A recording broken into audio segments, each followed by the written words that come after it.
Melissa, your mother had an abortion during her pregnancy with you, and you survived it.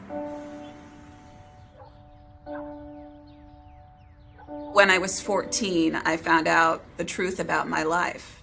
That's when my survival came to light. When I first found out, I was devastated. And that night I struggled with anger for the first time. I was born in August of 1977 in Sioux City, Iowa. And what I know about my birth is that I wasn't intended to be born alive. My mother, who was a college student at the time, was 19. She wasn't married to my father. She was almost 8 months pregnant with me, from what we can gather.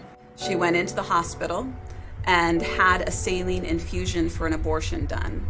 The saline infusion abortion involves injecting a toxic salt solution into the amniotic fluid surrounding that preborn baby in the womb. And the intent of that salt solution is to actually scald the child to death from the outside in. I soaked in that toxic salt solution for 5 days.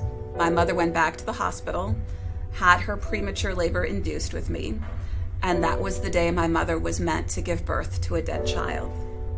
The medical professionals initially believed that the abortion had succeeded in ending my life. The joy for me is realizing that that day when I was left for dead in the hospital, a nurse heard me. That nurse and that team of professionals understood that my life was worth trying to save. After I survived that failed abortion, my biological parents made an adoption plan for me. And I'm really blessed because my adoptive parents met me while I was still being cared for in the neonatal intensive care unit. And my parents tell the story of how the first time they laid eyes on me lying in the incubator, they fell in love with me. And, you know, I always joke, I know I wasn't a pretty baby. I know that about myself. But my parents saw the inherent beauty that existed in me. I want everybody to see that. If we look behind words, if we look behind numbers, this is what abortion looks like.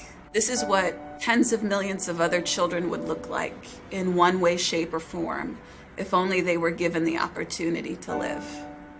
It's not just a word. It's not a statistic. It's not just a choice, just a right. It's a human being.